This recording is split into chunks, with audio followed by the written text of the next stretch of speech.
Thank you for joining us. I'm Robert Dujarric. Can you hear me in the back? Well, obviously, if you can't hear me, you can't raise your hand, so it's a rather irrational question. Thank you very much for joining us. I'm Robert Dujarric from TUJ. Just one thing. If you have a mobile phone, turn off the ringer. If you're not on our email list, you can give us your business card. We have a box out there, take business cards, and also these programs are free, one of the very few things in Tokyo that are both free and excellent. So you can contribute to them by putting money in our ballot box, which is out there, and you'll see it, and yeah, you have to pass through it when you leave. So just one thing I'd like to say is Jason is here in his private capacity. He's not speaking on behalf of the US government or of NIDS or of any organization, and he's speaking of a record. So if you belong to the press, if you write blogs or whatever, if you wish to quote him by name, just ask him before. As far as I'm concerned, there's no problem. I do represent Temple University. So, Jason, the floor is yours. All right, thanks everyone for coming out. I'm really impressed by the Thank you. I'm actually impressed by the crowd. A little intimidated, but we'll kind of try to go through this quickly. I have actually probably too many slides to present to you today, but we'll try not to bore you by hammering through them 10 minutes for each slide. But as he mentioned, my name is Jason Wheelock. I'm a Tachi CFR fellow. I'm also a visiting fellow at NIDS, and I'm on leave from the Congressional Budget Office in Washington, D.C. And I had to actually send this presentation to them, and they said, put this disclaimer on there that my views do not represent their views, which they certainly don't. So without further ado, I want to tell you a little bit about the Asia pivot, or at least to give you some information to help you understand the Asia pivot, because there's a lot of important factors that are going to go into our presence in Asia. But I think one of the things that's most important for you to come away with tonight is not necessarily what's happening right now, but what's actually going to constrain or potentially constrain the Asia pivot, and what are some of the forces that DoD and the administration is up against. So just to briefly go over the introduction to the genesis of the Asia pivot. Many of you probably have read some of these very articles, but back in the fall of 2011, the Obama administration, they issued a series of public relations and strategy documents related to an expanded military, economic, political focus on Asia. One of them, and probably one of the key ones, was Obama's speech to the Australian Parliament. And what's very interesting in this, I don't know if you've read this, but what really caught my eye about it was actually the true economic focus that he placed in this speech. One of the things he said, and he quoted, that his number one priority was U.S. job creation and opportunities for Americans. So that, if you think about that, actually everyone talks about the security aspects of the pivot to Asia, but when you look at the initial policy documents that came out, how focused it was on economic growth, how focused it was on the economy. Obama also said a number of things about what is he looking for. Okay, we're looking for some of the things that you probably all recognize. He wants to have a regional architecture that is open, that's based on rules, and that where everyone contributes to regional security, and that disputes are satisfied peacefully without conflict. So he's trying to say that we need an open system, and we want to make sure that it's underscored by a U.S. presence, and that's why he says in this speech that based on those reasons, the U.S. has made a very deliberate and strategic decision to refocus on Asia and to have a political focus, economic focus, and military focus on Asia. So that's probably not news to you, but that's one of the speeches that if you really go back to and see, it actually underscores the actual philosophy behind the pivot. Hillary Clinton had the same approach in her foreign policy article. She actually talked about what's almost a cost-benefit analysis approach to our engagement in Asia and U.S. statecraft. She talks about the declining fiscal environment, U.S. having to get its house in order, and having to prioritize investments. So where are we going to prioritize those investments? Where the money is, which will be, everyone assumes, and looks like that, the Asia Pacific. So it's this real cost-benefit approach.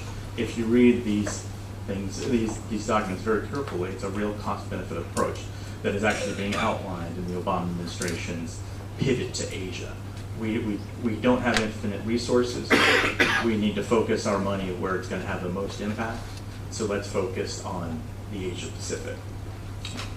One of the things that you do have to understand, and I'll discuss this a little bit more, is you hear all this thing about the pivot to Asia. But the fact is that politicians pivot, but if you read the DoD policy documents and you talk to DoD personnel, they prefer the term generally rebalance. There's a couple of reasons for that, but generally DoD sees the world as a complete whole. They have to manage resources globally. They have to balance concerns here with concerns in Southwest Asia, concerns in the U.S. They have to balance those concerns.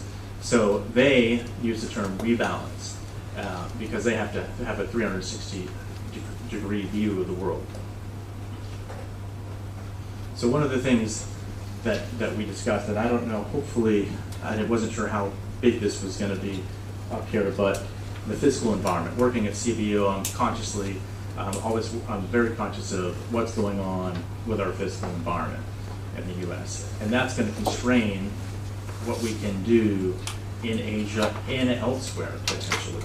So one of the things, and you see here, is the U.S. has a significant fiscal deficit, although it's gotten much better over time in the short term. Over the last, used to be 1.5 trillion, 1.4 trillion just a couple of years ago. It's gone down. It'll be close to 700 billion this year, which actually is a lot of money, but in the grand scheme of things, given the size of the U.S. economy, isn't so bad. However, the problem is later on is when the deficits come again. This is sort of a short-term thing before entitlements start to kick in, before an aging population increases entitlement payments. So that's going to create a slope where the deficit's going to significantly increase 10 years out. So that's one thing to keep in mind, and that's a huge thing we're going to see as we talk about what's going to constrain DoD spending long term. Another thing I want to talk about, and I'm sure everyone here has heard about the defense sequester, the sequester that's happening in the Department of Defense. One of the things that what I didn't understand, because I would have told people when I came back out here, back last year, was the sequester will never happen. People will never let it happen. And I think everyone else said that. It's just never going to happen. So there's a few things that I didn't maybe understand, and then I started to look into the polling a little bit, and I have 2 slides on this. But one of the things we see here is that deficits, at least at the beginning of this year, according to a Pew poll, were a real high priority for the American public. There's 79% or 72% said reducing the deficit was a key priority of Congress and the president. And that's actually the only things we see that were strengthening the economy and job creation. And it's hard to beat those.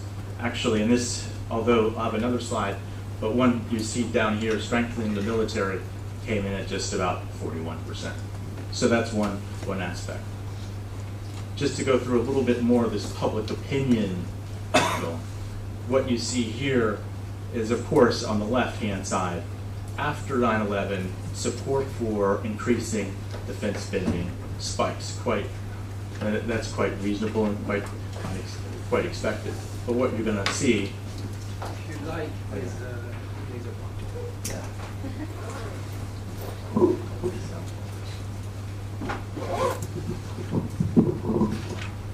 I'll just speak from here. So we get the spike to 60%, and then it's going to actually, over the last couple of years, it started to come down. And then on the bottom here, what you see is those who are looking for decreases, of course, that goes down. But it begins to spike again, and then I think back in that, it must be 2011, It goes to 30%, dips back down in 2013. Now, the other thing that I want to point out here is this public rejects cuts in most defense spending, in most spending areas. So that's not surprising. People don't like to see the budget cut for just about anything. But the big thing is that when you're in a declining fiscal situation, what you have to understand, in my opinion, are the relative weights between different spending items. And if you look here at military defense, okay, so 32% say we need to spend more, 41% say we spend the same, and 24% say spend less. That's not so bad. But when you view it in totality with all the other items, it's actually doesn't seem, if you could infer some type of preference, it does not seem to be that high of a preference, at least according to this Pew poll back in January. Now, these polls can change, and they can be volatile, but that maybe, in my mind, explains to me where this political space is that came to allow for the sequester to happen in the Department of Defense. So that's just an observation that I want to leave you with. So we'll go quickly to the budget things. This will last. I could go through this actually in excruciating detail, but we won't do that. We'll save you from that. But I just want to, two things on the budget, two slides in the budget I want to show you. And the first one here is what you're going to see. It starts back in 2000, and it goes all the way into 2018, the defense top line. What you see is a big growth, obviously, and the base budget grows from about 279 billion, goes up to 528 in 2010. We have a line for war spending. So it's significant base budget, which is, and you may not understand this concept, but DoD, the wars for DoD got funded out of supplemental appropriations. The base pays for the normal year-to-year funding of the Department of Defense. So we saw significant war funding and significant increases in base funding. So that shows you we had a big increase in defense spending while they were being supported by the American public and while we were at war. So we're going out of the war, we're going to see maybe some more difficult fiscal situation. One of the things, and this is another one I could bore you to tears with, but in the defense world, we like to do analysis in what we call constant dollars. This is to take inflation out of the equation to look at the real impact and what real increases in spending are. So what you can understand from this, so I very quickly, and to make the math easy, I did a little bit differently with CBO. I used just a few inflation factors rather than a multitude. But the general story is you see real increases in the defense budget, and real increases being above, once you take inflation out for wages, for general overall inflation, medical costs, you still see this real increase, and that real increase is about 3.6%. Now, what I'll show you, and one of the things to keep in mind, is that between 2000 and 2010, I believe, the real increases in defense spending over the rate of inflation were 1.2 trillion. The war in Iraq was roughly 1.5 trillion. So keep those numbers in mind, and what this real increase in the defense budget allowed is for DoD to, despite the fact that personnel costs, operations, maintenance costs go up, they can retain their capabilities because they're seeing this real increase. But what ends up happening, and this is the effect of the sequester, this red line. If we see the sequester comes back down to here, this is where DoD gets hit. This is what you'll see, a big significant challenge to DoD. They're going to see no real increases in their defense budget. They're actually being chopped down to about 2004 in the sequester. So that's going to be a real significant problem because they've had all this real cost growth, and now they have to fit it in to less money. And that means they're going to have to figure out a way to balance their capabilities and balance their force structure. So, and we'll quickly turn to retrenchment. One of the things that's coming up is retrenchment is sort of a four-letter word in the international policy crowd. People hate it, and no one really likes it. But anytime you hear people and hear this, and people use the term retrenchment, it really creates concerns among our allies, Japan, Republic of Korea, Thailand, Australia, and others in the region. So it's a real significant problem, and it usually comes up when we have these defense reduction spending talks. So, but given the current fiscal situation, DoD is beginning to think about the size, the roles, and the different types of operations that they really have to do and how they have to do it. Currently, DoD, based on what an order from Chuck Hagel, is having a strategic choices and management review. And these are the challenges that they are faced with. It's what capabilities they're going to bring to the field, and how can they work inside their defense strategy, whether it be in Asia or elsewhere, to deliver capabilities.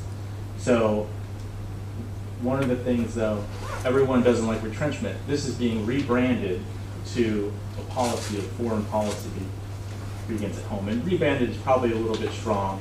I don't think Richard Haas, who wrote this new book, would say he's anything about retrenchment, but he's talking about restoration. His foreign policy is a foreign policy of restoration, foreign policy of smaller Army and smaller Marine Corps, less engagement in hostilities overseas and contingencies overseas, perhaps allowing us to focus on Asia. But he believes that just DoD could get by with about a $500 billion defense budget.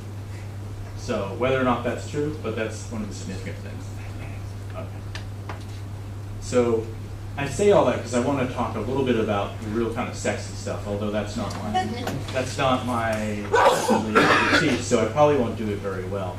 But one of the things you probably have heard about is this concept of air-sea battle. And if you haven't, just read a lot of the strategy documents. And a lot of people will say that this is our game plan for China. And what's going on with China, and the idea is that China's coming up with anti-access area denial capabilities. There are ballistic missiles so that they can shoot at our ships. There's cruise missiles that can shoot at our ships, anti-satellite capabilities to try to lock us out of the region, to try to negate what we would call our power projection capabilities. Air-sea battle is a way to try to overcome that. And the idea is that one of the things that we could do the idea is to overcome this problem of our allies thinking that we can't have access to the region, and therefore our security guarantees are not meaningful. So that's one of the signaling mechanisms with air-sea battle. I think it's also one of the points of this is try to retain capabilities in this fiscal environment that will allow DoD to develop a strategy that will allow access to Asia. Now, how do you balance that with a declining defense budget? Because you're going to have to make some other challenges. That's another big thing to think about. Air-sea battle, and we'll talk just quickly about, I love maps, and it's sexy to look at maps, but if you haven't actually, I'm sure you all are familiar with the second and the first island chains, and the idea that the Chinese actually, the DoD believes that Chinese capabilities could allow to push us out past the second island chain, get us out from these regions here by developing these capabilities, negate our naval strength. And one of the things we want to do is develop this concept of air-sea battle where we harden bases, we disperse forces, we conduct long-range strikes. But this all involves potentially significant investment, and how you manage that within the defense budget is going to be a significant issue, and that's one of the things they're working through.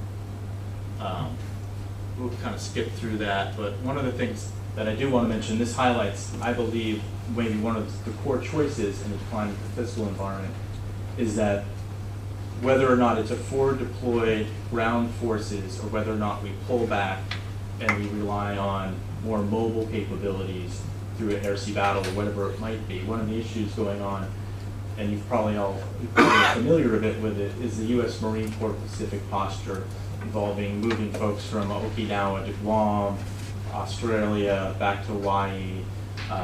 One of the things that you'll understand here is that, and this is an interesting thing that shows the difference between packaging and actually what's really going on. And this Marine Corps is the pivot within the pivot. Is that 22,000 Marines have been assigned west of the international date line for a good period of time now, and this is going to be consistent under the pivot policy. So nothing's really changed, but actually moving Marines to Australia is considered by some part of the pivot.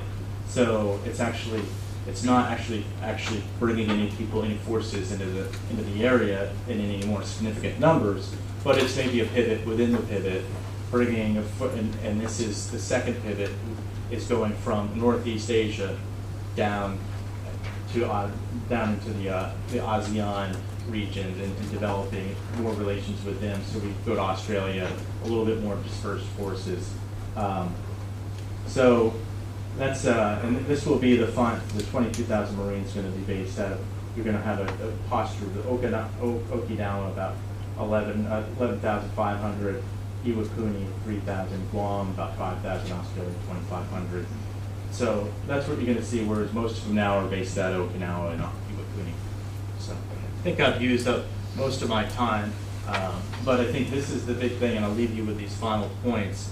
DoD is facing flat and declining budgets. Real growth in the defense budget allowed DoD to maintain personnel levels during a time of significant increase in personnel costs. Some of the discussions you'll hear are reductions, potentially, if full sequestration happens, of going even below 400,000 in strength for the Army and somewhere between 150 and 160,000 Marines. What does that mean to our forward deployed posture if we have significant cuts of that level?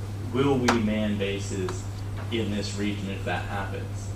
Hopefully that'll be the case, but there's going to be basing fights of one of the worst fights you want to be in, especially with U.S. senators. So I would not. So it's just a thought. The Budget Control Act, long-term budget situation, and diminished support for defense spending will put a cramp on defense spending. How are we going to manage it? And the last thing is that, although this region is important, and although we're pivoting here, much more work needs to be done to make sure that the structure, strategy, and Department of Defense and operational roles of DoD actually evolve to make the pivot successful. So that's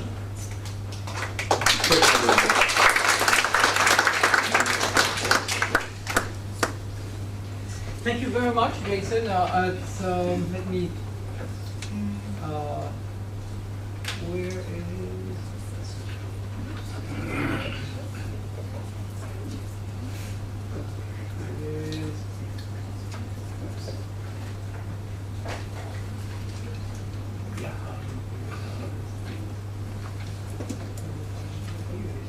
Okay, thanks. It's nice to know what DoD can do with $500 billion a year. I think Temple will settle for 490. So I'd like to briefly deal with the other aspect. Jason has dealt with the fiscal obstacles to bigger pivot. I'd like to talk about the regional ones. In the U.S., actually, before, during, and after the pivot, has been involved in military affairs in East Asia for a long time. This is a list of some of the major wars the U.S. has fought in East Asia. Well, against Japan in the 50s and 60s, it wasn't a war, but surely you were talking about naval threats. The Philippines were invaded and conquered. About 100,000 Filipinos died. Beijing was occupied by a multinational force that included Americans, Japanese, and Europeans. Pacific War, Chinese Civil War. The U.S. wasn't fighting directly. We were surely involved indirectly. Cold War with the Soviet Union, part of which took place in Asia, and which included the Korean War, which was the hot part of the Cold War in East Asia. Vietnam War, when it started is unclear. You could say 1954 is when the first U.S. advisors started to look at it. Maybe a little later, 1960, if you're looking at the larger number of U.S. troops. and really from the collapse of the Soviet Union to the present, which you could call a semi-Cold War with China. These are US troops in the Philippines. This is Hiroshima and Nagasaki after the bombings.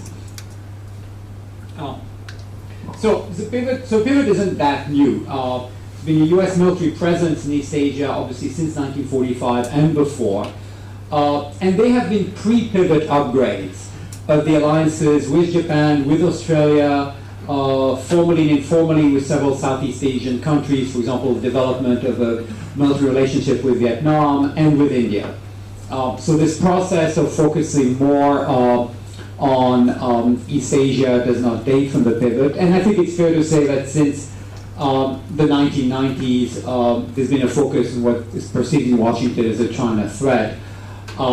This is the US fleet, the Great White Fleet, visiting Japan in 1908, sorry. So there is, however, an enormous geographic constraint on the pivot. It's what Zbigniew Brzezinski called the global Balkans. It's this enormous arc of instability, which you can consider starts in Kosovo, even north of it in Macedonia, goes down to the Hindu Kush, to the India-Pakistan border, includes Afghanistan, includes even outside of it Somalia, the South Sudan, Israel, Palestine, Iraq, Turkey, enormous list of potential conflicts, from which it's very difficult for the US to leave them, because there's an enormous amount of oil and gas in the global Balkans. They have been past, present, and future wars, many of which the US cannot totally ignore. And there's a list of potential conflicts, internal, civil wars in Syria right now, religious, ethnic, international, and there's an ongoing war in Afghanistan. So regardless of the nature of the US pivot towards East Asia, it's impossible for the Department of Defense, the State Department, not to focus on this part of the world and to be ready to be even more present there. I mean, if there were a crisis that led to the collapse of the Saudi regime, to an Iran-Saudi war that threatened the oil fields in Saudi Arabia, the US would, one way or the other, be back in force because the world economy and the US power could not sustain such a crisis in the oil fields.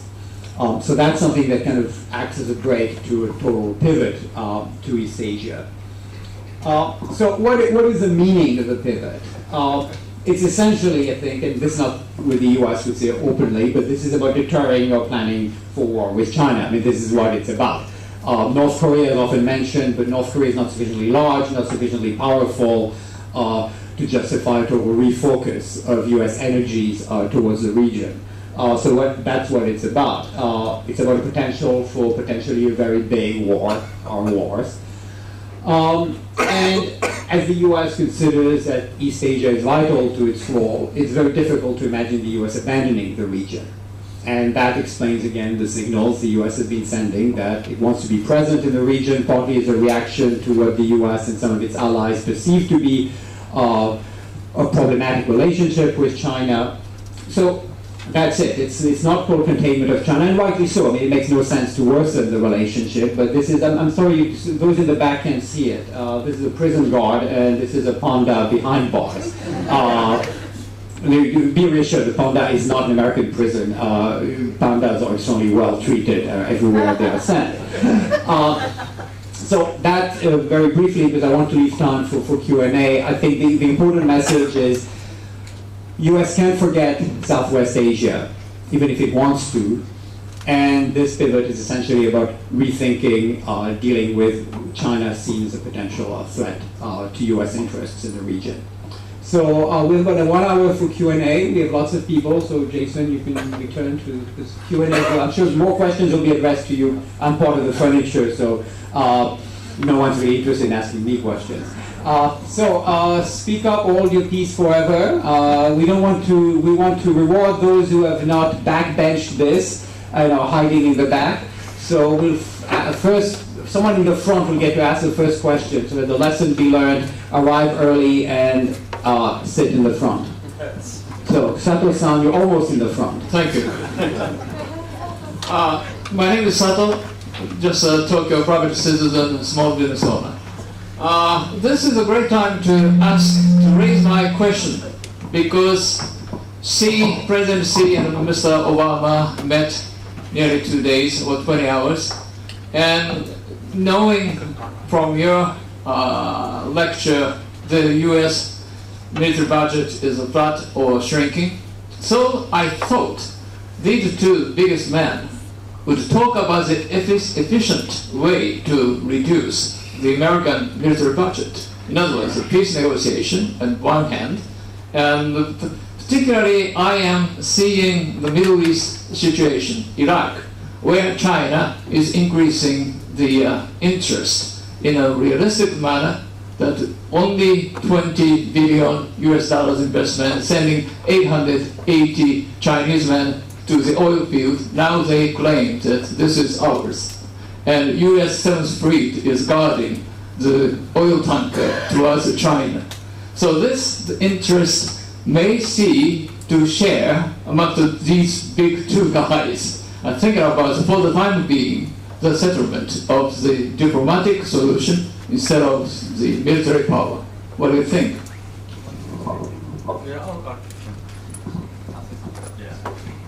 So, I think the DoD and the Department of Defense, as well as the administration, as well as our allies, see a great benefit to having U.S. forces in the region. They provide for stability, and I think what we're talking about is not necessarily trying to get to what we would call a security dilemma.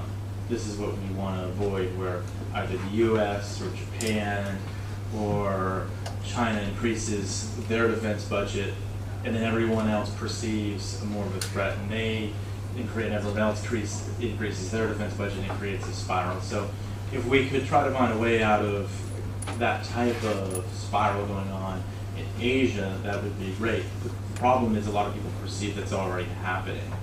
And I think one of the things that people will say is that perhaps it would be less likely to happen if the U.S. is here and it provides that security. People will feel more comfortable.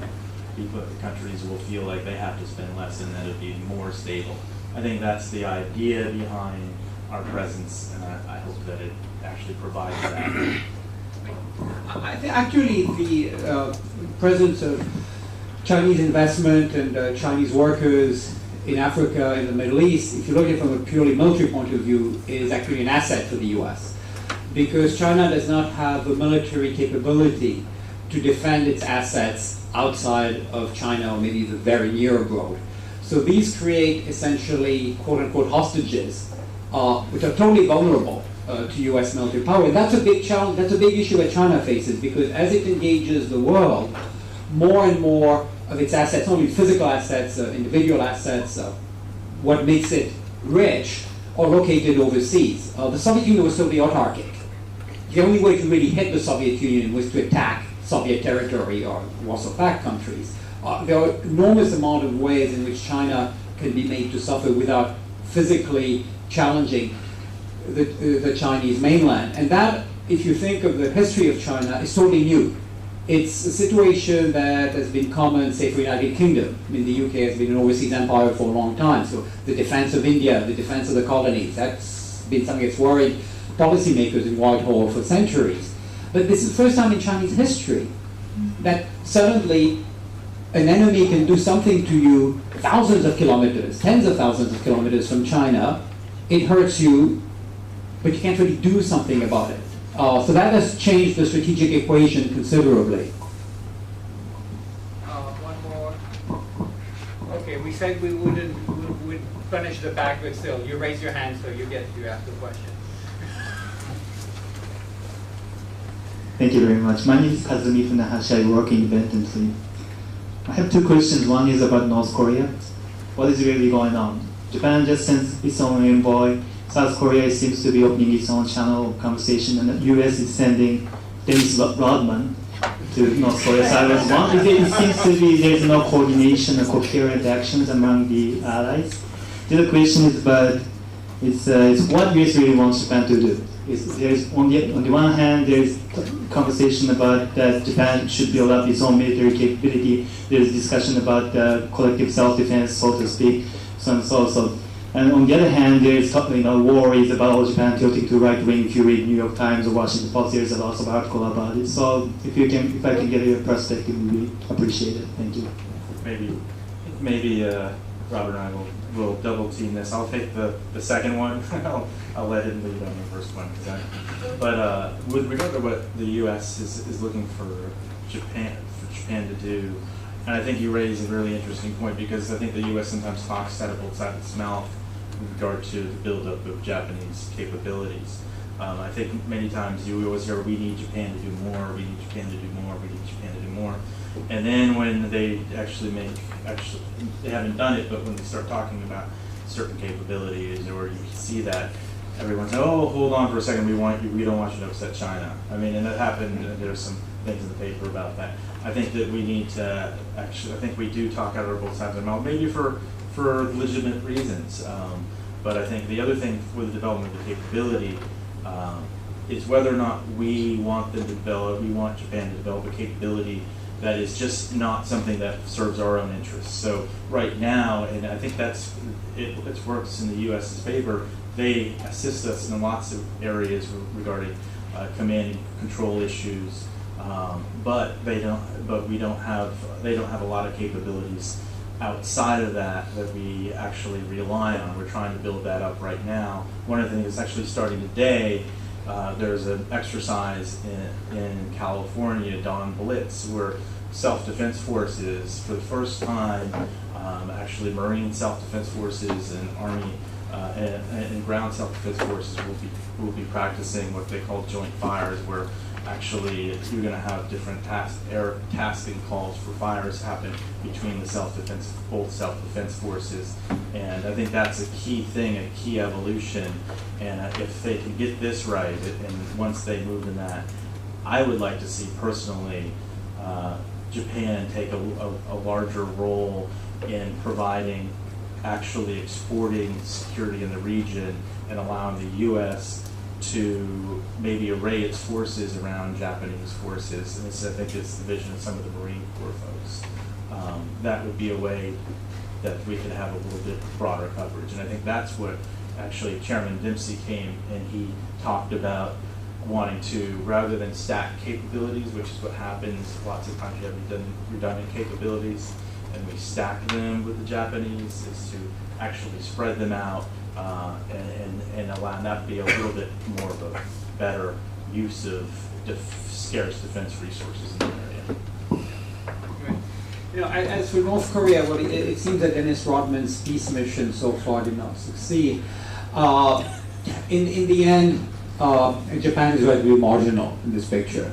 The main questions are how South Korea prepares to deter North Korea, and more importantly, how does it prepare for unification? The U.S. policy has been fairly consistent in its inconsistency. That is, the U.S. officially said for a long time we would tolerate a nuclear North Korea. Well, it has a nuclear North Korea, and the fact is the U.S. will tolerate it because the alternative is war with North Korea, and I think actually rightly so. Most U.S. policymakers consider that North Korea with a bomb is better than a conflict with North Korea. What's going to happen, I think, is going to be a continuation of the past. The U.S. will try to maintain deterrence, which so far has worked. And the biggest challenge that we will face is that sooner or later the North Korean regime will probably implode. Will it implode as a result of domestic turmoil? Will it implode following a mistake, a war it has launched? That's very unpredictable. But that, and then the challenge the U.S. and Japan and South Korea, and first and foremost South Korea will face, is how you deal with unification. And that's an enormous one given the state of North Korea, and one that requires a lot of pre-unification planning. But in terms of what happened, the visit of Abe's envoy, Dennis Rodman, these things, I think, when we look at them a year from now, will be relatively minor footnotes in the history of North Korea's relations with the rest of the world. I didn't want to talk too much at length about the Marine Corps presence, but talking about Korea, I wanted to bring this up just a little bit because you talked about sooner or later, Korea will implode. Let's hope that it's a nice implosion and not a catastrophic one. But one of the issues with the Marine Corps posture is we're moving further away from from Korea, and I think that although there's various scenarios that could happen, having less people actually being able to employ from Okinawa, this is what DoD will say, is that when you're in Guam and when you're Australia, you have to deploy to Okinawa again to then employ forces into the region, into Korea. So that might create a logistical problem. It might make things more difficult in a Korea scenario. So I think that's one of the big questions, and I don't think it's been sufficiently answered by U.S. policymakers, what the actual impact will be in the Korean Peninsula scenario of actually moving forces further away from out of Okinawa down to Guam to Australia. It could create make things more difficult. One of the things that you always hear is that in DoD circles is they say that sort of amateurs talk strategy, professionals talk logistics. You hear that repeatedly. One of the things, and so when you talk with lieutenant colonels and majors who have to actually make these plans, they kind of shake their head and they say, I just don't know how we're going to do it. Hopefully, eventually, they come to good ways to operate to alleviate those problems. But I think that's one of the things that the pivot is a strategic pivot. The logistics haven't even worked out yet. Okay, hi. I wanted to ask, like, given the current and also the upcoming, like, budget struggles that the U.S. military is going to have, do you feel that there's a particular area that they really should commit funding to, and any particular area that they can sort of cut their funding to, sort of, or like, you know, shift resources towards the more important one? Like, I know you pointed out, for instance, like this air-sea battle strategy. Like, is there anything that you feel the military currently sort of wastes money on that they could, I don't know, be using towards that or anything like that? So I think there's been a host of attempts to try to get costs under control, and that there's ways. I mean, everyone cites contractors, and my personal opinion, probably do spend a lot more money on contractors than we need to, and we don't know what they do. And actually, we paid for them to do a lot of staffing functions within the Pentagon, and we've been trying, and DoD's been trying to get rid of a lot of that excess, and I think they've had some success. I think there are some areas like that where you can achieve savings. The problem is that the cuts are so deep that, and I don't think that you can just do it by getting more efficient. I think these cuts are real choices between, you know, a big army, the army of the size it is right now, a smaller army, and maybe more capabilities. You have, for instance, this 30-year shipbuilding plan is a $600 billion plan to buy ships. It's really expensive to buy ships, and we need lots of them. The Joint Strike Fighters may be an area but it's according to a lot of people, they want to say that it's important in air-sea battle, but it's the largest purchase. We could potentially save lots of money by not buying Joint Strike Fighters, which is a fifth-generation fighter that has had a bad track record in terms of development, and that's a $390 billion program over the life of it. You could save money by not investing in those and investing in other ones, but those are the choices, and DoD has to really understand capabilities. I think the important thing to understand is obviously one of them, besides what Jason said, is decisions about defense spending are not only made on the basis of choices that relate to defense policy. They're based on votes and money. The Pentagon is, I assume, the largest purchaser of equipment in the United States. I mean, I don't see who else buys more stuff every year from the US. That generates an enormous amount of jobs. So obviously, if you're a member of Congress, the first thing you care about is, if I say, well, you know, we need to buy more Joint Strike Fighters and fewer destroyers. If many of my constituents work building ships, I'm not going to be happy I'm not going to care about strategy or whatever. I'm going to care about the fact that these are people who vote for me. And who are not going to vote for me if I don't manage to support naval shipbuilding. And it's enormously complex to make decisions about this, taking into account the political economy. And the most famous case is the Osprey. Dick Cheney, when he was Secretary of Defense, tried to kill the program, and he couldn't, just because there was so much support for it based on the political economy of the programs. And that's not unique to the US. That happens in every country, including countries that are not democracies. And that's very complex. The best you can hope is to minimize waste rather than to eliminate it. I said it Mata and then Gabon. Here, then here, then here. And we look at the back. So back in the retired diplomat, I also worked once as an ambassador in charge of Okinawan affairs, which I didn't quite enjoy because the helicopter crashed when I was there. But firstly, why did they choose the word pivot? I don't play basketball and I couldn't understand what it meant. Do many politicians in the US play basketball? Rebalancing seems to make much better sense. So that's my first question or comment. My second question has to do with Okinawa. You talked about the drawdown scenario for the Marines in Okinawa, with whom I had a lot of difficulty, but I won't go into that. You also talked about the Marine Corps, their possible role, or the difficulties which may be encountered in terms of logistics by the Marines, so should anything happen on the Korean Peninsula. My question is, some people in Japan entertain this hope that this projected drawdown of the Marines from Okinawa would somehow ease the burden of the US bases in Okinawa. Is that a wishful thinking? With regard to the pivot question, and I'll give you, I think Obama's a basketball fan.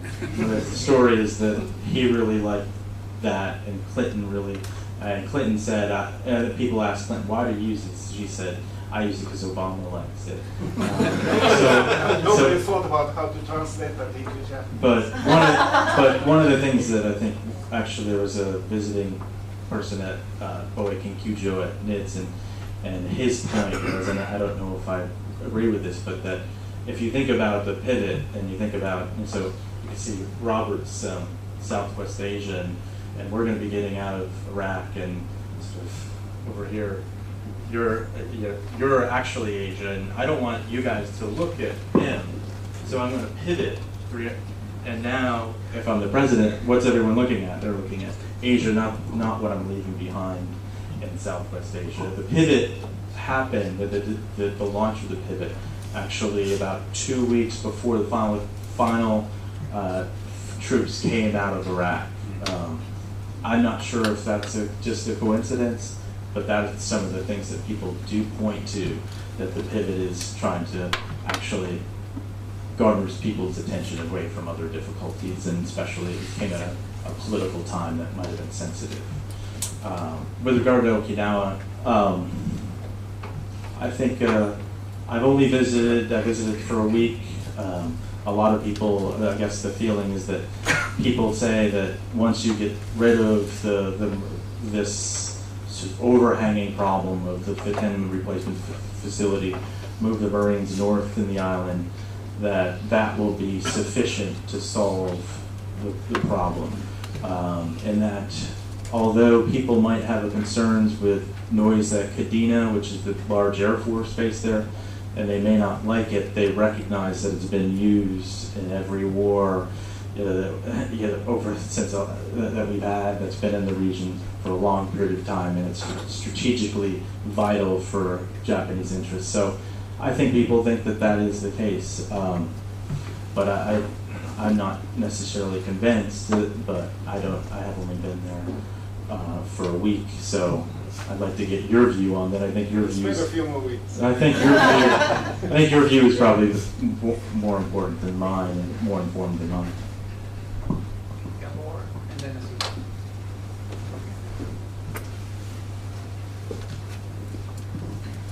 Thank you. I'm from Hungary, and we're also having problem translating Wheelock into Hungarian. Does rebalance any better? Yeah, it's easier to handle. My question is there any role for Russia in this new East Asian pivot? Because if China is the focus, the threat or enemy, whatever you call it, that would make Russia a natural ally because they have a long border, and China is also could be a threat to Russia, or Russia is still the enemy from the past or from the present. Yeah, I'm not sure if I've really thought through too much the role of how Russia plays in this, and I think because from an economic standpoint, I think the battle, I think that we're talking, I think a lot of the focus is on the ASEAN regions, the areas of growth where the U.S. thinks it can kind of have a more significant economic impact that's not necessarily been part of it. Also, the battle space that everyone is concerned about, just good.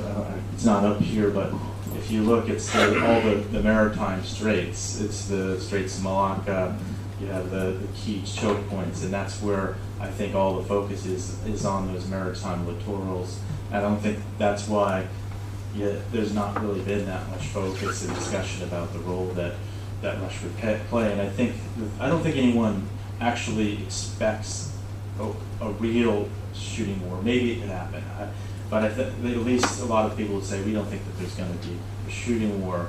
But what we do need to do is send the right signals that we can stop China from we can shut down their economy if they were to take these actions, and that we can shut them down. So I think that maybe if there's war plans, I haven't seen the war plans and they're classified anyway. If I did on China, there's probably some role for that, but I haven't heard much about it. Russia is complex because obviously the US and Russia don't have a good relationship. It's quite clear that the current Russian government still has not psychologically accepted the collapse of the Soviet Union. I mean, Putin himself said, I think the collapse of the Soviet Union was the greatest calamity in world history, something like that, which I'm sure is news to people who are in the Gulag. On the other hand, so that relationship is bad. Japan still has this territorial claim. On the other hand, if you talk to experts in Russian affairs, they will tell you that there's a strain of Russian thought that is extremely worried about China, because they do not believe that NATO is about to conquer Russia. However, they're concerned not necessarily about Chinese military aims in the Russian Far East, but the Russian Far East is empty, and it's emptying. China has a rather large population. So that there is concern, obviously in Russia, about the imbalance of power in East Asia between China and between Russia. I think there's a lot of Japanese thinking about Russia includes this. And that's obviously an argument that Japanese who say we should forget about the northern territories, just have a formal peace treaty with the Russians and get them to focus on China is there. So, but and then there's the energy aspect, which is complex because China is a client for Russian energy, and that's also impacted by what shale gas will mean. So it's all very complex. I think, obviously, one has to assume that if you're looking at like the global war plan in the Pentagon or here at the Defense Agency, someone has thought of Russia because if you look at a map, it's pretty obvious. And also, if you think of how some Russians might look at it, Chinese territorial claims could, in theory, include large parts of Russia that were taken away, basically by military means, by unfair treaties, by the Russian Empire against the Chinese Empire. But it hasn't, as far as we know, Russia is still in. Now, it may be that there have been secret discussions between the Russian military, the Japanese military, and the U.S. about this that we're not aware of. But I think in terms of how it fits in U.S.-Japanese policy, Russia is very difficult to include, at least officially and quite clearly, because if you think of, Australia fits in very easily. It's a U.S. ally. It has a close relationship with Japan. Russia, what you want, what you don't want is, that's obviously, it's interesting, however, that Mongolia, which has been Russia and China, has clearly been the object of both Russian and American attention. And that's clearly with the name of, thinking about creating an encirclement around China. I think one thing I will add, I think actually the thing that I think the more serious security concern is actually any defense cooperation that happens between Russia and China. For instance, Russia's been selling surface-to-air missiles to China as part of that they can use in their anti-access area denial. I think that'd be a more immediate, I think, concern that DoD would have, the U.S. Department of Defense would have about working with Russia to say, okay, well, please don't sell them missiles that can shoot our airplanes down. I think that'd be the more serious concern right now. And that's again complex, because in Russia you've had Russian defense industry officials who have complained about the fact that they sold items to China and then it was reverse engineered. And the sale of, clearly Russian defense industry wants to sell. It's good. It's not the only defense industry who wants to do it. But it has sometimes not prevented cooperation in Russia and countries that are not happy with its arms sales. A good example is a very interesting article, I forget, maybe Foreign Policy or Foreign Affairs, about the Israel-Russia relationship. Clearly the Israeli government is not happy with Russian arms sales to Iran and Syria. Yet actually, Israel has developed a fairly close relationship with Russia in other matters. So it's all, the Russian thing is in flux. But you probably know more about Russia than I do. Asuka. And then maybe we'll take questions in the back. Okay, hello. I might be shifting the focus from the physically tangible defense to maybe intangible defense issue. But could I hear about your perspectives on the future of the role of ICT or the cyber issues between China and US with regards to this complex balance between the implications of budget and the capability? Yeah, and cyber is an area that makes my head spin, but I'll tell you that it's actually part of what is going on, and part of one of the things that DoD does want to do is ensure building of capabilities on the cyber side. Actually, the whole genesis for one of the big points of this air-sea battle is to try to employ every domain of warfare possible, and that includes cyberspace, it includes air, ground, actual space. So you want to deploy 5 domains of warfare in cyberspace. And I think that's a key point, and I think that DoD is actually trying to ensure that they build those capabilities. I think the problem will be if DoD and US sees a rules-based system and they want to say, okay, come to some code of conduct on what you can do on the cyber side and rules of engagement and what is but I think that China has a more open to anything goes, cyber hacking, data exfiltration, which DoD probably does in some respect, but not on companies. I think that's the problem. I think the U.S. is more concerned about, and they want to have this split off between a sort of cyber sort of warfare side, espionage side, but we want to leave U.S. companies alone.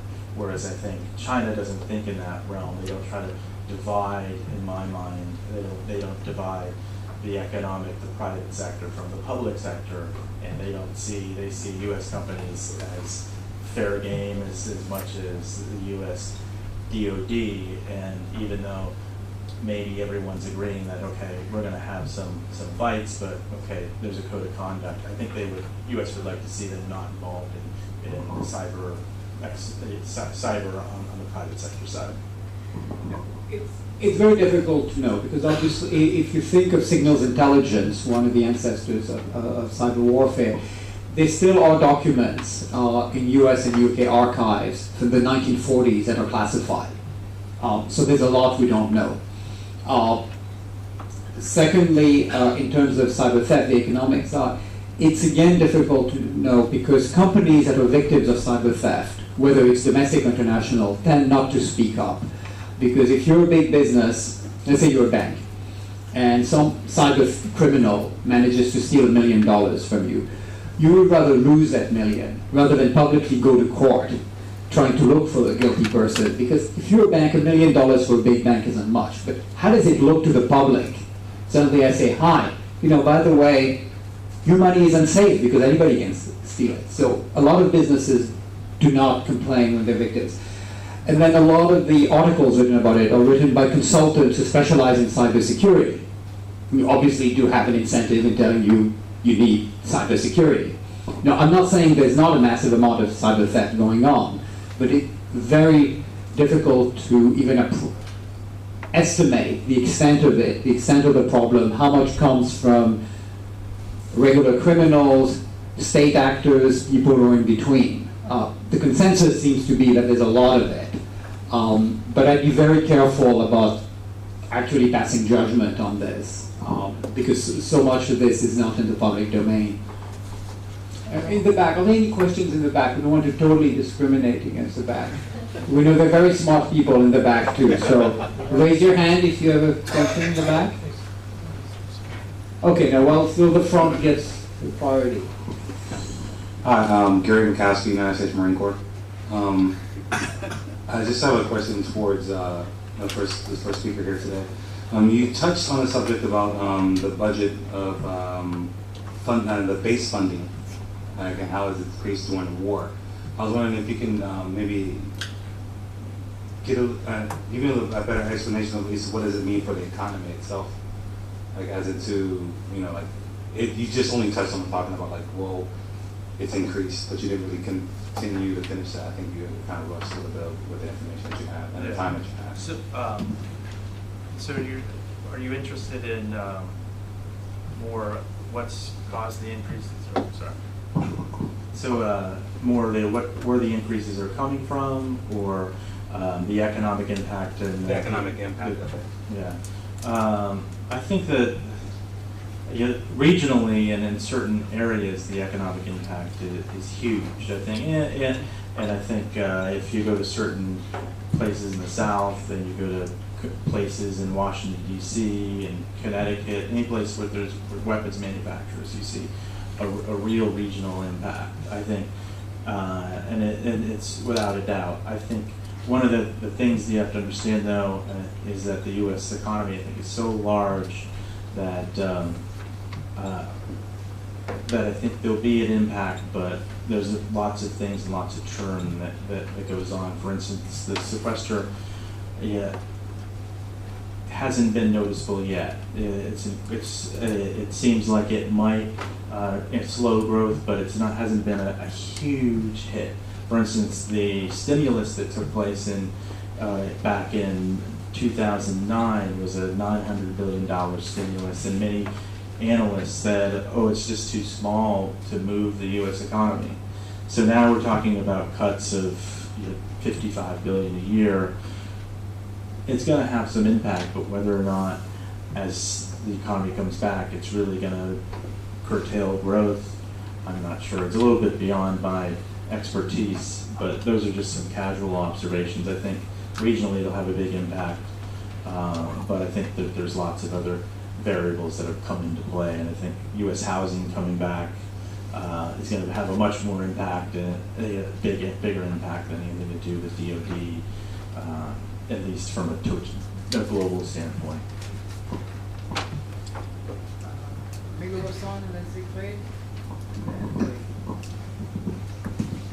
Yeah, thank you very much. And my name is Hiroshi, and I'm from Hosei University Institute of Okinawa Studies. And I have a couple of questions, and one of them is recently Rand Corporation published last month. They published a report, and probably you're familiar with the report. And the Rand report suggested the three postures, possible postures. And so, what do you think of those postures? And do you agree with one of them, or do you disagree? That's one of the questions. And the second question is about the budget cuts and stuff. And recently, there are many sexual harassment reports inside the American forces and so on and so forth. And also, veterans of the war, had miserable lives and so on, and they have a lot of problems. And so, what kind of impact the budget cuts might have on the allowances of the veterans and their lives, after war. Thank you. So, I have to apologize. I haven't had a chance to study the RAND report in depth yet. I think that there are the three postures, and I read through them. I think one of the things that really struck me is about the postures is we're talking about generally some, I think they talk about generally small cost savings for most of them. They're not relatively all that large. I think one of them was maybe the one stay where you are was and not have all the investment in Guam was the most sort of the biggest cost savings. I think based on where things are for the U.S. military right now, and that's probably the best option. It's not, but who knows? I don't know if it's feasible. Everyone says that obviously it's not feasible. People will say it's not feasible from a political standpoint. That just know that we have to offload people off of Okinawa. There's no other choice. But I think given the investment you'd have to have in Guam, and given where we are in the budget and sort of uncertainties about what's going to be going on in Korea, I think that leaving Okinawa is going to be problematic for the Department of Defense. Okinawa, if you just look on the map, it's a really strategic location. It's close to China, it's close to Taiwan.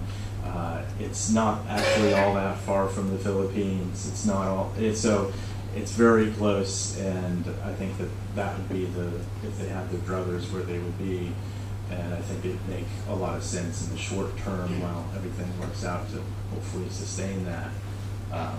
But in terms of the other ones, one of the things I will mention, I think there's a discussion about maybe an expanded engagement with the Philippines and that would be hopeful. I think that's probably very unlikely we'll see any significant investment in the Philippines because of Subic Bay, and I think there's worries that any significant investment that the Philippines is not really necessarily a reliable partner long term. I won't say, and maybe they won't say that in person, but I think that's probably a concern that people have.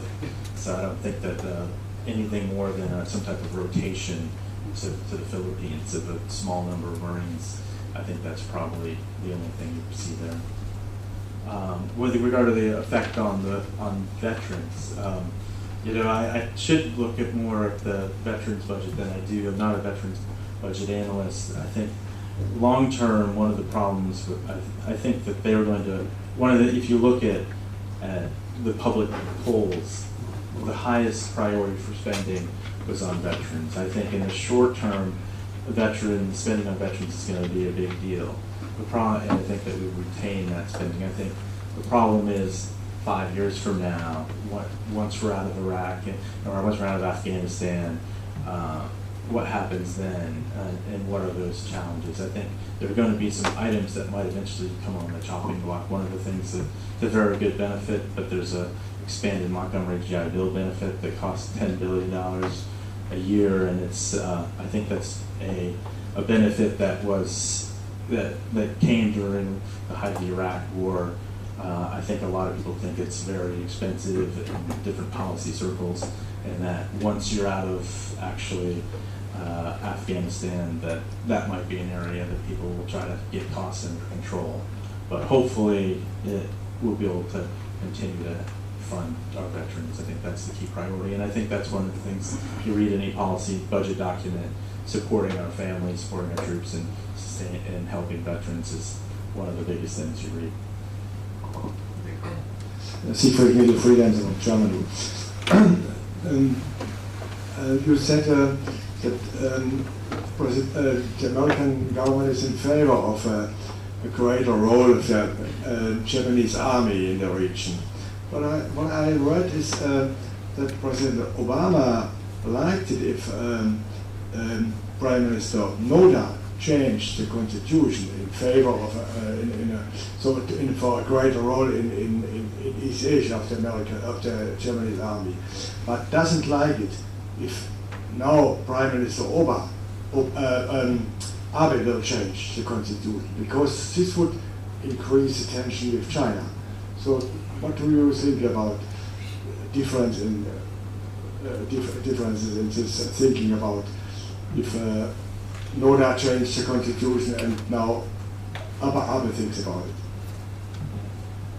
Yeah, I don't know if it's so much the person as the timing.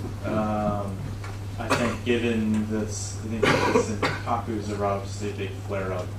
I think that it's really taken, everything's gone to a real hot level for the last number of months, and I think that, of course, Noda was on the way out, but I think that right now, a couple of years ago, it sounded like a great idea, and I think a lot of people on the military side just says it makes sense. But I think the particulars of the situation right now, I don't know if it's so much the person as the timing and trying to make sure that things are not inflamed. And but that's the key point I think that I made is I think the U.S. has to sometimes just allow Japan to, if we want them to have the self-defense forces, just step out of their way a little bit. But I mean, that's kind of, there's a whole theory about why is the U.S. and Japan, is it, and this goes back a number of years, is it actually for Korea or is it for Japan? Is it yeah, hopefully we've gone beyond that point, but that the U.S. stays here to actually keep a bottleneck on everything. And so we kind of talk out of both sides of our mouth and sometimes about what we want from Japan. So, and they talk, so.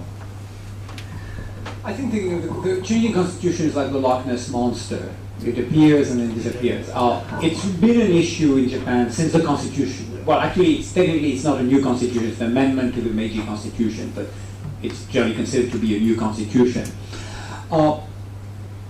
There are several issues that arise there. There's a kind of minimalist constitutional amendment, which will just slightly alter Article 9 and change nothing else. That's kind of a technical one.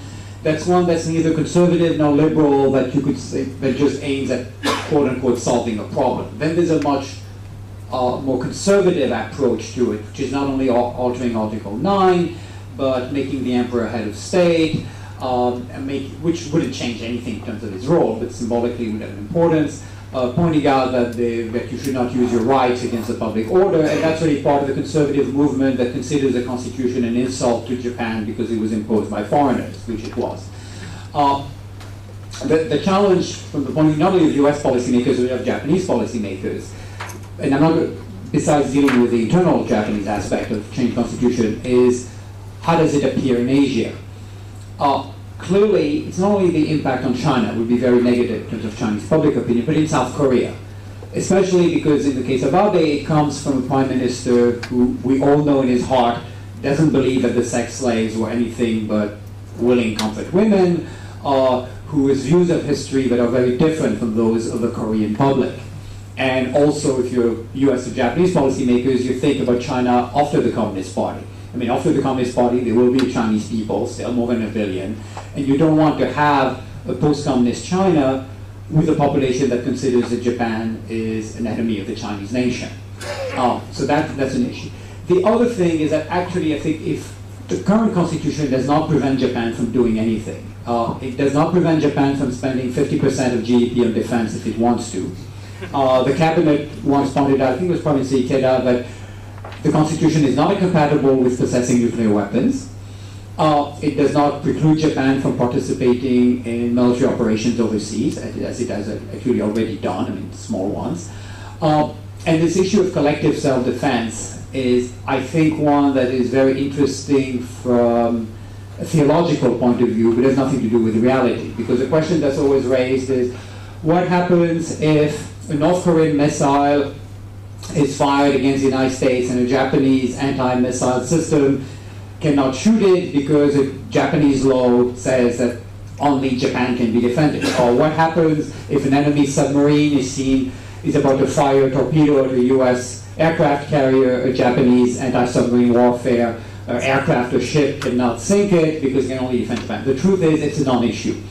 Because first, when you have missiles and torpedoes flying, no one cares about the Constitution. People care about the war. That's number one. Secondly, you can easily finesse it. You can say, look, this missile looks like it was aimed at the US, but we weren't very sure. And it's our duty to defend the Japanese people. And, well, we can show you the radar data because it's classified. This submarine could also have sunk a Japanese ship. Or we can't really tell you where it was because, again, our ASW, anti-submarine warfare technology, is secret, just perfectly legitimate argument. So I think very often the idea that the Constitution prevents Japan from doing things is used, and it's not a bad idea, by Japanese policymakers because they don't want to undertake certain actions. Or it's used by those who have another political agenda in Japan that, for a variety of reasons, don't like the Constitution and say, we have to change it because of collective self-defense, where actually I think they want to change it because ideologically they don't like the idea of this Constitution. But if you look at it rationally, point of defense policy, and I think if you were a US or Japanese policymaker, or Australian policymaker, Japan can do everything Japanese policymakers, US, or Australians want them to do with the current Constitution. But it is a very big issue for a host of reasons that go back to the birth of the Constitution during the American occupation. And I think one reason most American policymakers don't want this debate right now is that it clearly is led by conservatives who, as Prime Minister Abe has said, are not really sure whether Japan in the Showa era invaded or did not invade its Asian neighbors, who obviously do not like the Morayama and Kono statements. I mean, they say, well, we're going to keep it, but they said we're going to keep it like because someone has said you have to keep it. And you have a deputy prime minister who goes to the inauguration of the South Korean president. What does he do afterwards? He goes to Yasukuni. This is something that in Korea is noticed by the Korean public, and Korea is a democracy, and even Korean ministers who want to cooperate with Japan don't want to be seen with a man like Taro Aso, because politically it's not a vote getter in South Korea. So a lot of talk about the Constitution, but I think in terms of defense policy, one can do everything one needs to do or one wants to do with the current Constitution, because the truth is Article 9 was violated from the time the SDF was created at the urging of the United States. The United States wrote the Constitution and then said, well, actually, it would be good to have Japanese military because we've got the Soviets over there. So once you have the SDF, which clearly goes against the spirit of Article 9, you can do anything you want. You mentioned the debate about whether or not they could shoot down a missile, and it's interesting because I was interested in this, so I asked someone who's a really missile defense expert and was a senior official recently, and he said there's no way you could shoot it down. It's a ballistic missile. You're not given the speed and trajectory. So it's sort of like having a debate about something. We don't know why they're having this debate, but it's sort of sometimes I think they sometimes say, well, that's sort of what happens in Japan. Sometimes you debate this theoretical issue, and ad nauseum when it's a non-issue to begin with. And that's not my view, but that's the view of some people. But the whole shooting down of the missile, I talked to somebody, said there's no way we do it anyway. What we really need is that radar data to lock on. We want the radar data. We want to see where it's coming. That's the more important thing. Shoot it in this missile defense system. We're not counting on Japan to shoot down a missile headed for the U.S. And if the radar data can be shared regardless of the law, because no one can really share. Hi, so I thought a lot of this discussion was framed as the U.S. struggling against Asia, particularly with its contentions against China. Do you foresee any possibility of any peaceful progression of the U.S. with Asia in the region, not just in economics, but forming of like a viable regional framework? And if so, what needs to happen on both sides? Yeah. I think one of the keys, and one of the things that I think you will see, one of the lasting things of the pivot is going to be security cooperation. I think that's the big thing, and that's one of the things you really have seen, I think, movement forward. We've done a lot of security cooperation in the past.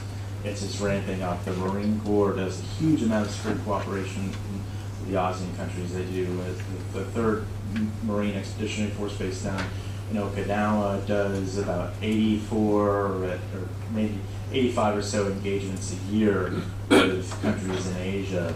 And I think that's key. I think what you need to do. And, what's that? Like 120.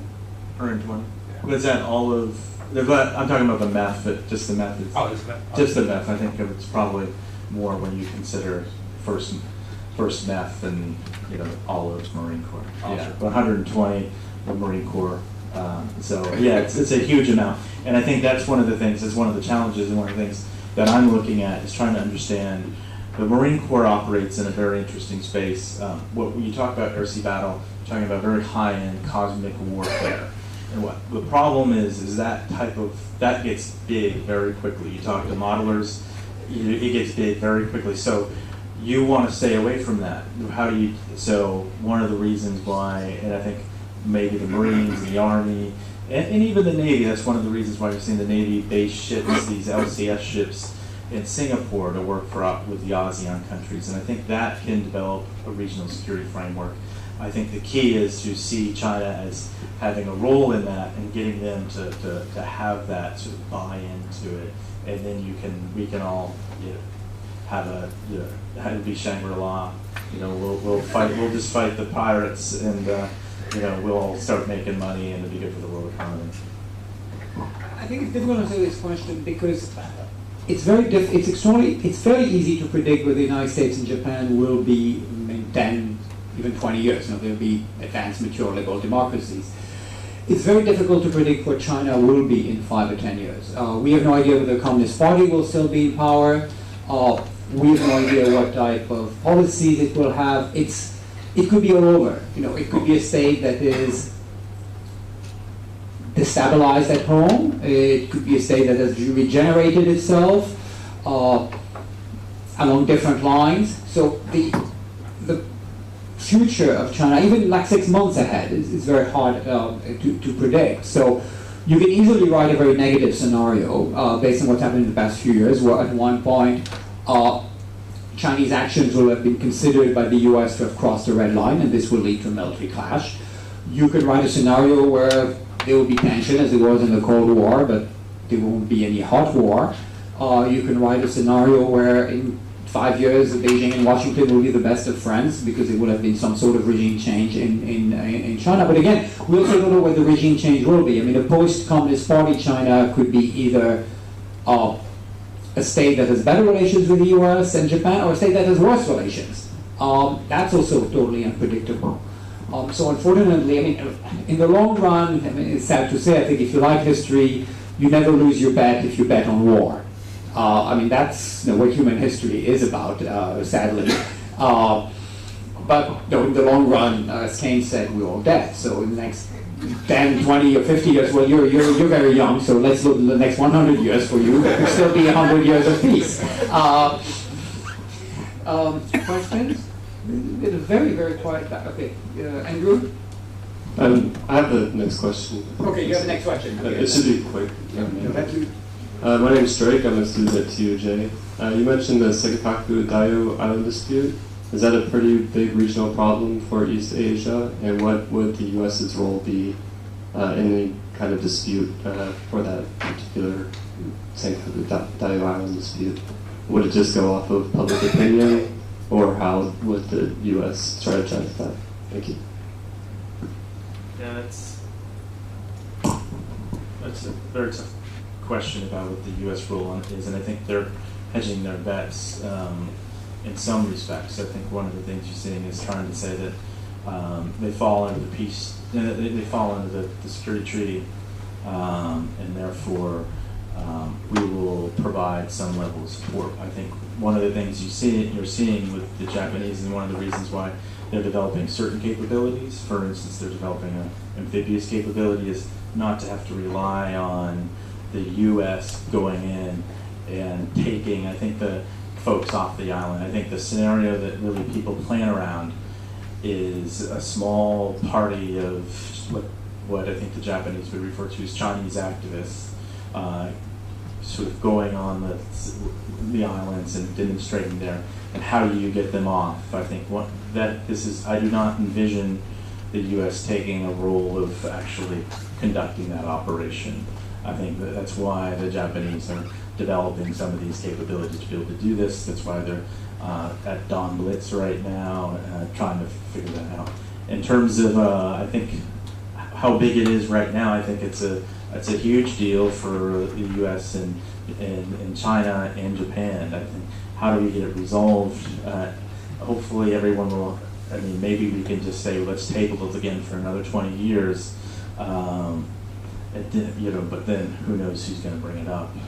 So I'll let, he's the Senkaku expert, so he's written about it, and I think he laid out 3 options, and I think the best thing was do nothing from do nothing, being there, as Peter Sellers would say. I think, basically, I mean, I agree with everything Jason said. In the end, however, if you're talking about a landing of like Chinese activists like from Hong Kong, obviously the Japanese police force will remove them. I think the priority in Japan is to do it without too much violence. If you're talking about a landing by Chinese government forces, say Chinese police, Chinese Coast Guard, and Chinese Navy, I think again the US would hope that Japan would remove them on its own. But in the end, I don't think any US government, regardless of whether it's Republican or Democratic, could accept a situation where the islands come under Chinese government control. I think if Tokyo said, look, there are just too many Chinese Marines who've landed there, we can't remove them, I think facing a situation of an option of A, doing nothing, and B, certainly the Senkaku Daiyu being under effective Chinese control, the US would have to militarily intervene on the Japanese side, because not doing so would be symbolically signify this collapse of the US-led East Order, East Asia. And it's back to the issue the US had with West Berlin. Obviously the US could have survived with West Berlin coming under Soviet rule, but politically it couldn't. And I think everybody knew. Now the interesting question is how this is perceived in the PR scene. It's very difficult for the US to walk this line, because in the case of East Berlin, there was clearly a Cold War, there were US forces there, and the US message was an ambiguous, you cross into West Berlin, you're at war with the United States. In the case of the Senkaku Daiyu, which first are not under US control, unlike West Berlin was a US occupation zone, and where there's no Cold War to the same extent there was with China, the last thing that the US wants, I think, is to provoke China, in particular to provoke the Chinese public. Not that the public is making decisions, but one wants again to think about China after the communist regime. So the US has an interest in saying, look, we'd rather not talk about this. And at the same time, one assumes informally tell the Chinese Communist Party, look, this is a red line for us. How this is interpreted in Beijing, I don't know. I think China played its cards very badly by overreacting to the transfer of ownership. Now it's kind of gone back to saying, well, let's return to the Deng Xiaoping idea, which is we'll leave this for the next generation.